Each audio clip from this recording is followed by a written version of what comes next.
Hello iron students, मैं अनमोल Malhotra सिविलरी coaching में आपका फिर से स्वागत करता हूं। और आज मैं लाया हूं आपके लिए मैथ्स के इंपॉर्टेंट क्वेश्चन और फॉर्मूलाज, जो जितने भी फॉर्मूले और इंपॉर्टेंट मोस्ट क्वेश्चन है वो बताने वाला हूं इस वीडियो में।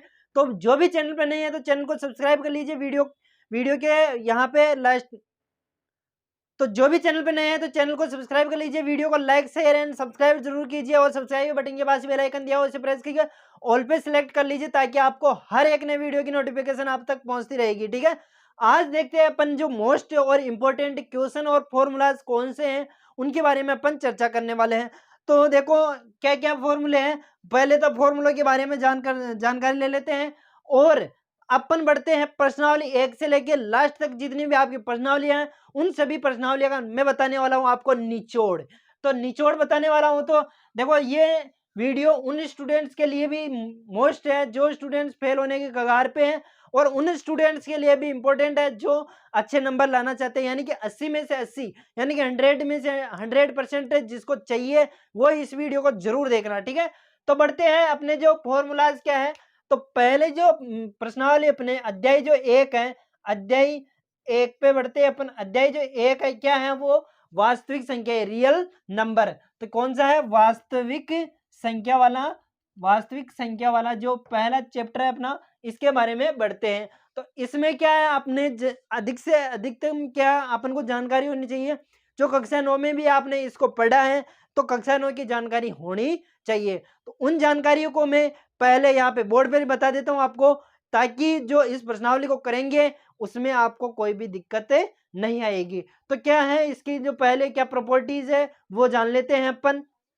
तो इसमें होती है अपने भाज्य, अभाज्य, सम, विषम, परिमेय, अपरिमेय, इन सभी संख्याओं के बारे में अपन को जानकारी होनी चाहिए, तभी इस प्रश्नावली के बारे में अपन सही से जान पाते। क्योंकि देखो डायरेक्ट क्वेश्चन करने से कोई फायदा नहीं है, आप क्वेश्चन करने बैठ जाओगे लेकिन आप इस वक्त कर लोगे लेकिन थोड़ी देर बाद करोगे तो आपको कुछ भी समझ में नहीं आएगा, इसलिए आपको इन सभी के बारे में जानना जरूरी है। तो देखो पहला जो अध्याय है वास्तविक संख्या वाला, इसमें है प्राकृत संख्या, पूर्ण संख्या, पूर्णांक, परिमेय, अपरिमेय, भाज्य, अभाज्य, सम, विषम, ये सभी के बारे में आपको जानकारी होनी चाहिए कि भाज्य किसे कहते हैं, अभाज्य संख्या किसे कहते हैं, परिमेय संख्या किसे कहते हैं, अपरिमेय संख्या किसे कहते हैं, सम संख्या किसे कहते हैं, विषम संख्या किसे कहते हैं। क्योंकि कई सारे स्टूडेंट ऐसे हैं जिनको इन सभी के बारे में अभी तक भी नॉलेज नहीं है। क्योंकि आपको यदि ये प्रश्न, ये जो परिभाषाएं भी याद होगी ना, आप इसमें कुछ ना कुछ कर पाओगे। ठीक है, क्योंकि इनसे संबंधित आपके रिक्तस्थान भी आ सकते हैं, अबसद भी आ सकता है, कुछ भी आ सकता है। यदि आपको ये जानकारी होगी तो आप दूसरों के ऊपर निर्भर नहीं रहोगे। तो पहला जो आपका जो है प्राकृत संख्या किसे कहते हैं, तो ऐसी संख्याएं जो 1 से लेके अनंत तक होती है उसे क्या कहते हैं, प्राकृत संख्या कहते हैं। इसके बाद सेकंड, जैसे कि इसमें बोले तो जैसे 1 2 3 4 ऐसे लेके अनंत तक होती है उसे क्या कहते हैं अपन, प्राकृत संख्या कहते हैं। पूर्ण संख्या ऐसी संख्या है जो 0 से लेके अनंत तक होती है, 0 1 2 3 4 कहीं से भी हो, कहां तक भी हो, उसे कहते हैं प्राकृत पूर्ण संख्या कहते हैं। अब बढ़ते हैं पूर्णांक पे।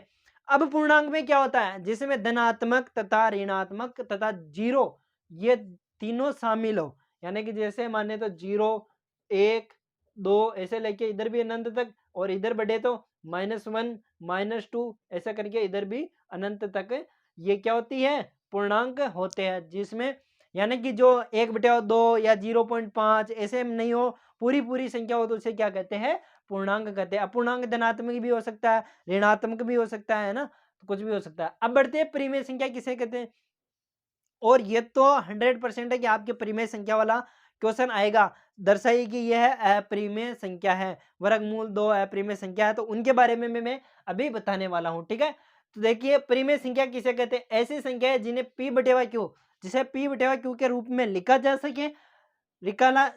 सके जहां q बराबर नहीं होना चाहिए 0 के। q बराबर किसके नहीं होना चाहिए, 0 के। यदि q बराबर 0 हो गया तो संख्या क्या हो जाएगी, अपरिभाषित हो जाएगी। जैसे मैं बोलूं यहाँ पे 90 है, 90 में यदि 0 का भाग q का मान 0 आ गया तो ये संख्या क्या हो गई, इन्फिनिट, यानी कि अनंत हो गई। इसकी कोई परिभाषा नहीं है। 0 का भाग कितने बार बोलोगे कि 90 आ जाए, नहीं आएगा, इसलिए ये क्या होगा, अपरिभाषित होगा। इसलिए इसमें q बराबर 0 नहीं होना चाहिए। और एक शर्त ये भी है, P और Q सहभाज्य नहीं होना चाहिए। सहभाज्य की शर्त ये, सहभाज्य का मतलब होता है कि इनमें कुछ भी कॉमन नहीं आना चाहिए, P और Q में कुछ भी कॉमन नहीं आना चाहिए। अब बढ़ते आगे, अपरिमेय संख्या जो P बटा Q के रूप में नहीं लिखी जा सकती है, यहाँ पे नहीं लिखी जा सकती है, उसे क्या कहते हैं? अपरिमेय संख्या कहते हैं। भाज्य संख्या ऐसी संख्या है जिसमें एक व स्वयं के अलावा किसी अन्य संख्या का भाग नहीं जाता है, उसे क्या कहते हैं? अभाज्य संख्या कहते हैं। भाग जाता हूं, गलत हो गया, मिस्टेक हो गई। ऐसी संख्या है जिनमें एक व स्वयं के अलावा किसी अन्य संख्या का भी भाग जाता हो, किसी अन्य संख्या का भी भाग जाता हो, उसे क्या कहते हैं? भाज्य संख्या कहते हैं। ये अच्छी बात है, ठीक है। तो जैसे भाज्य संख्या हो जाएगी अपनी 3 नहीं होगा, 4, 6, 9, 10, 12, 14, ऐसे ये सभी क्या है? भाज्य संख्याएं है, अनंत तक हो सकती है, जिसमें एक व स्वयं के अलावा किसी अन्य का भाग जाता है, उसे भाज्य संख्या कहते हैं। अभाज्य पे बढ़ते हैं, ऐसी संख्या है जिसमें एक व स्वयं के अलावा किसी अन्य संख्या का भाग नहीं जाता, किसी अन्य संख्या का भाग नहीं जाता, जैसे 2, 2, 3, 5, 7 और 11, 13 ऐसी संख्या है जिनमें इनमें केवल जैसे 2 है तो 2 में 1 व 2 का ही भाग जा रहा है, इसके अलावा किसी अन्य संख्या का भाग नहीं जा रहा है, इसलिए क्या है? ये अभाज्य संख्या है। अभी ये जो आपकी ये परिभाषा कहीं पे काम आएगी मैं बता दूं, आप जब प्रायिकता वाले जो क्वेश्चन करोगे उसमें भी ये बहुत ही वेरी मोस्ट ये जानकारी जरूरी है आपके लिए।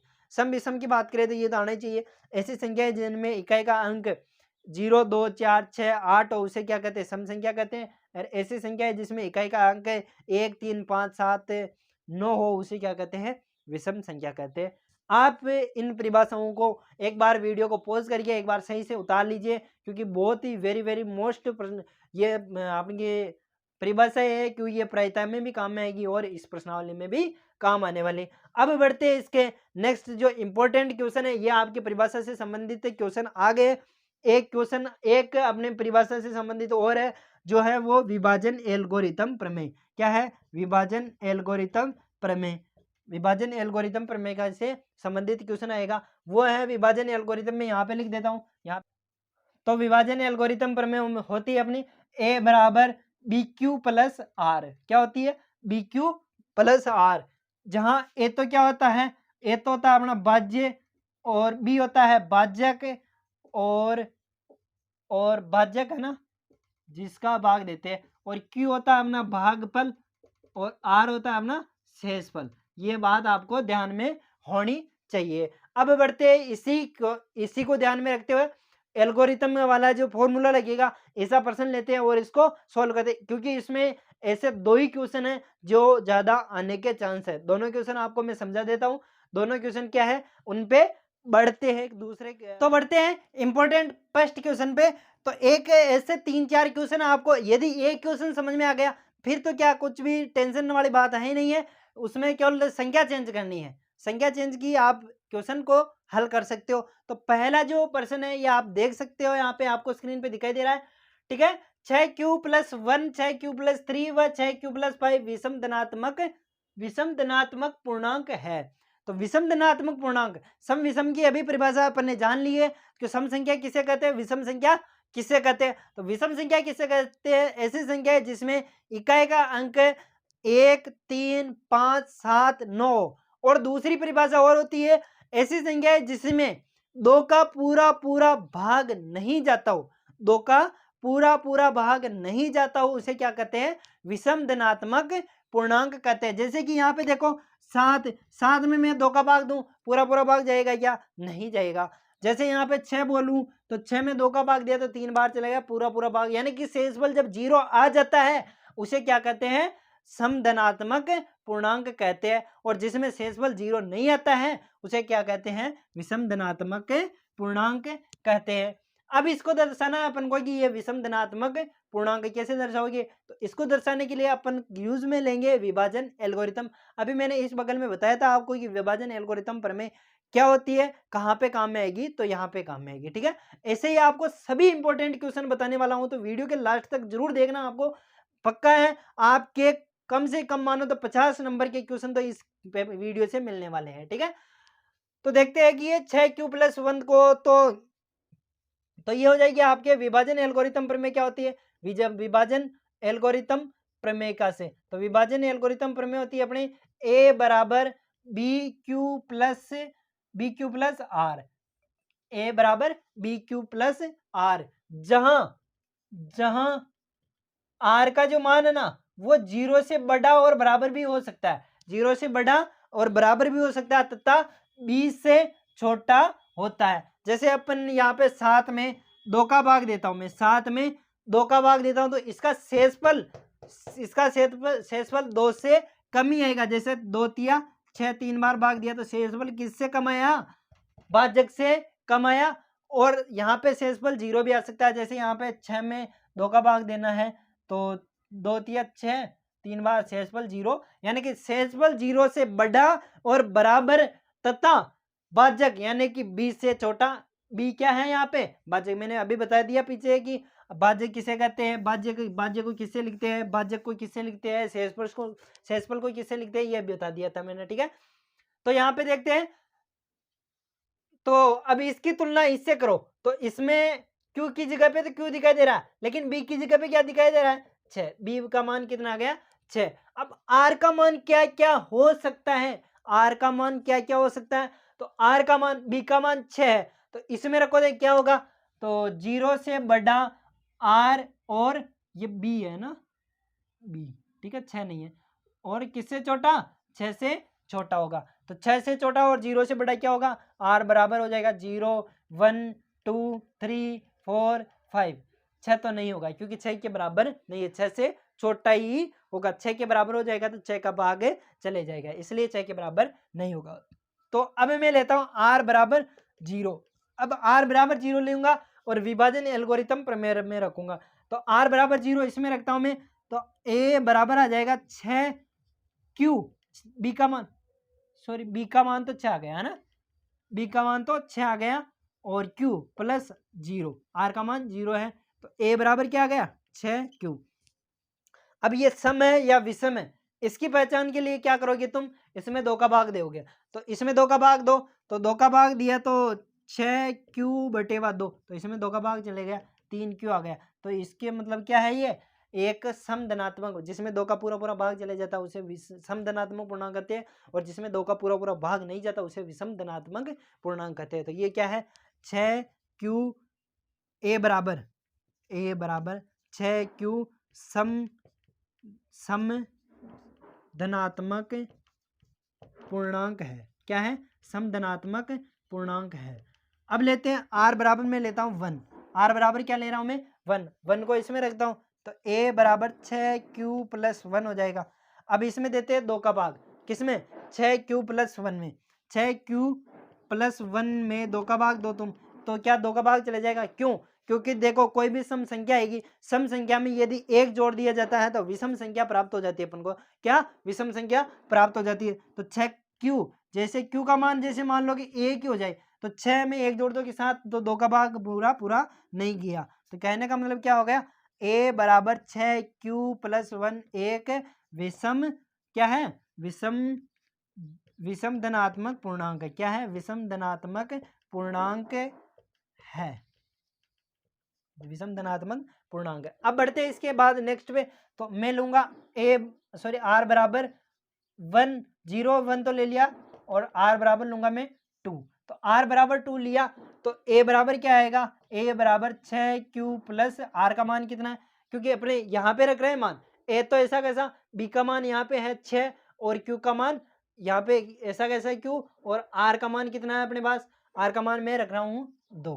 ठीक है, r का मान 2 रख दिया तो a बराबर कितना आ जाएगा। अब इसमें देखो, इसमें से 2 कॉमन लिया मैंने तो अंदर क्या बच गया, 3q+1, 3q+1। तो इसमें 2 का भाग दो, तो 2 का भाग जा रहा है इसमें, तो देख लो यहाँ पे और भी नहीं ट्राई करके देख लो, तो 2 और 3q+1, इसमें 2 का भाग दिया तो 2 से 2 कैंसिल हो गया, मतलब इसमें पूरा भाग गया है।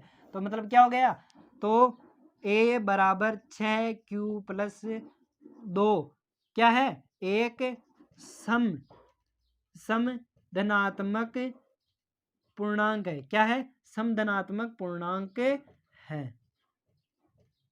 समधनात्मक पूर्णांक हो गया। इसके बाद देखते हैं r बराबर लेता हूं मैं 3। r बराबर क्या ले रहा हूं मैं? 3 ले रहा हूं। तो r बराबर 3 रखते हैं तो a बराबर क्या आ जाएगा? a बराबर आ जाएगा BQ। तो b का मान तो 6, q प्लस r का मान कितना है? 3। तो ये आ गया। तो अब देखो इसमें 2 का भाग दोगे? नहीं जाएगा, क्योंकि 2 का भाग है, यहाँ पे विषम आ गया तो 2 का भाग नहीं जाएगा। तो a बराबर 6q प्लस 3 एक क्या है? विषम धनात्मक पूर्णांक है। क्या है? विषम धनात्मक पूर्णांक है। इसके बाद लेते हैं अपन, मैं r बराबर रखता हूं 4। r बराबर क्या रख रहा हूं मैं? 4। तो यहाँ पे वैसा वैसा a बराबर 6q plus 4, 6q plus r का मान ही तो चेंज करना है सभी में। और देखो इसमें से 2 कॉमन आ रहा है तो 2 कॉमन आ गया तो 2 का भाग चले जाएगा, जैसे अभी इसमें देखा था अपन ने। तो क्या हो गया? a बराबर 6q प्लस 4 सम क्या है? सम धनात्मक पूर्णांक है। क्या है? सम धनात्मक पूर्णांक है। इसके बाद लेता हूं मैं r बराबर 5। r बराबर 5 लिया, यानी कि r बराबर 5। तो मैं रखो यहाँ पे a बराबर आ जाएगा, b का मान तो कितना? 6, b का मान कितना? 6, q प्लस r का मान कितना है? 5। तो इसमें 2 का भाग नहीं जाएगा, क्योंकि देखो q बराबर 1 होगा, 6 प्लस 5 11, 11 में 2 का भाग जा रहा है। ऐसे कहीं कोई भी मान रख दो, सम रखो चाहे विषम रखो, 2 भी रख लो। 4 दूनी 12 और 5, 12 और 5 कितना हो रहा? 17। तो 17 में 2 का भाग जाता ही नहीं है। तो क्या हो गया? अतः a बराबर 6q प्लस 5, 6q प्लस 5 एक क्या है? विषम धनात्मक पूर्णांक है। तो अभी अपन ने जान लिया सभी के बारे में। तो कौन कौन से विषम, अतः फाइनल आंसर लिख देते हैं। अतः एक तो कौन सा है? यह आया विषम धनात्मक पूर्णांक, अतः 6q प्लस 1। और कौन सा है? ये तो सम आया और ये विषम आया।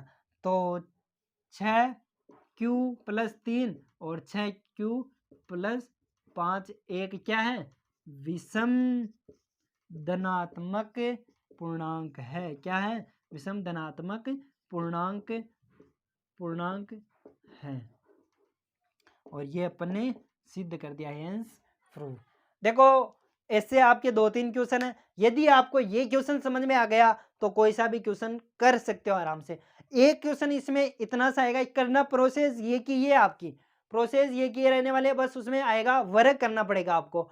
इस संख्या का वर्ग सम धनात्मक पूर्णांक होगा, विषम धनात्मक होगा, वो आपको इसी के अकॉर्डिंग करना है। केवल बस संख्या चेंज करनी है और कुछ भी चेंज नहीं करना। तो एक बार वापस समझा देता हूं मैं आपको।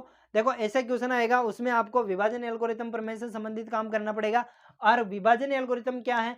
a बराबर BQ प्लस r, जहां r का जो मान है वो 0 से बड़ा और बराबर तथा b से, यानी कि b क्या अपना भाजक, जिसका भाग देते हैं उसे कहते हैं अपन भाजक से छोटा होता है। ये शर्त लिख के अपन, जैसे अब ये विभाजन एल्गोरिथम पर मैं मान रखते जाओ, कौन सा सम 2 का भाग देख लो कि इसमें 2 का भाग जा रहा है, इसमें नहीं जा रहा है। आप ये ट्राई करके देख सकते हो। अब देखते हैं इसी के जैसा, इसके स्क्रीनशॉट लेना चाहते तो ले लो और इनको सही तरीके से समझना, क्योंकि परीक्षा की दृष्टि से वेरी वेरी मोस्ट क्वेश्चन है।